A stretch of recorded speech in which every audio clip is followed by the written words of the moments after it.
Bonjour, bienvenue sur Français Easy. Aujourd'hui, une toute nouvelle vidéo sur mes conseils de lecture selon votre niveau.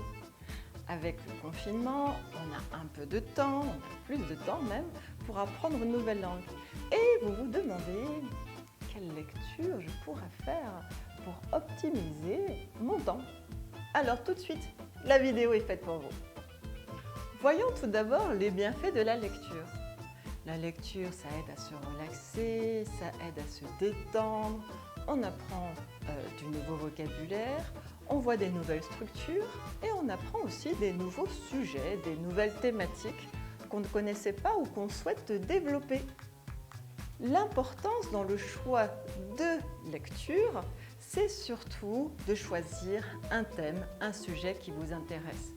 Si vous n'aimez pas la science, pas la peine de lire un livre de science. Par contre, si vous aimez les bandes dessinées, peut-être le développement personnel ou les affaires, vous pouvez choisir un livre assez simple par rapport à votre domaine ou par rapport à vos centres d'intérêt. Ça vous aidera à apprendre beaucoup plus vite car vous aurez une motivation. Pour les débutants, voici quelques livres que je vous propose. Vous les verrez apparaître sur les côtés. Un grand classique, c'est vrai, Le Petit Nicolas. Ça fait partie vraiment des classiques français qu'on lit souvent en tant que natif ou non natif à l'école. Ce sont les aventures d'un petit garçon à l'école qui font des bêtises, qui apprennent des nouvelles choses et qui partagent. Donc, Le Petit Nicolas. Numéro 2, je vous conseillerais aussi Snoopy. C'est intéressant et drôle sur un fond de bande dessinée. Pour les niveaux débutants, je recommanderais surtout des livres avec des images, plutôt bande dessinée, ou aussi très simples, comme les alphas. Personnellement, j'ai commencé avec les alphas pour mon propre enfant. C'était très intéressant car il y avait des images, il y avait des titres, des gros titres, et aussi beaucoup de couleurs. Je le recommande. Et surtout, ne vous concentrez pas pour les tout petits sur le fait qu'ils ne lisent pas ou qu'ils ne veulent pas lire. Commencez tout d'abord par regarder les images avec eux, leur demander qu'est-ce qu'ils voient, qu'est-ce qui les intéresse, qu'est-ce qui se passe. Donnez une grande part à l'imagination pour eux.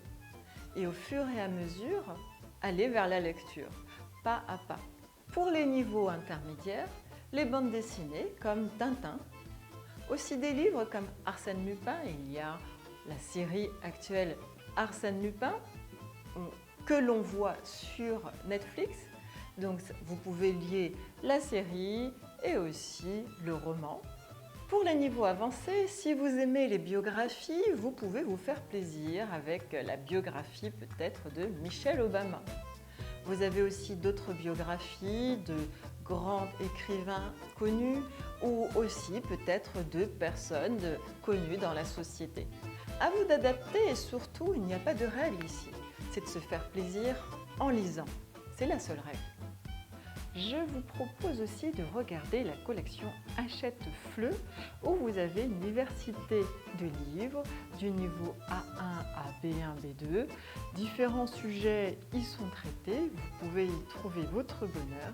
C'est très accessible pour les débutants qui ont un petit peu déjà de vocabulaire, qui connaissent un petit peu les temps, mais c'est accessible. Vous avez en bas à chaque page un lexique qui vous explique ce que veut dire ce mot ou ce sigle et ça c'est très intéressant. Dans la même idée, vous avez aussi la bibliothèque numérique accessible gratuitement sur le site de Culture Fleu. Je vous mettrai en bas mes recommandations avec les liens afin que vous puissiez vous connecter et choisir les livres qui peuvent vous intéresser. Surtout, n'hésitez pas à vous abonner pour avoir d'autres astuces pour apprendre le français, lire le français et aussi communiquer en français. Alors attention, je mets les liens de ces différents sites, je n'ai pas de commission, c'est un partage de professeurs à d'autres étudiants ou apprenants. Donc c'est avec plaisir que je partage avec vous les liens que je donne souvent à mes apprenants pour aller plus en profondeur. Je vous dis à bientôt et surtout n'hésitez pas à vous abonner à la chaîne pour recevoir toutes les dernières vidéos et les dernières astuces pour mémoriser, apprendre le français. Je vous dis à bientôt, bisous bisous tout le monde et surtout prenez soin de vous. Au revoir.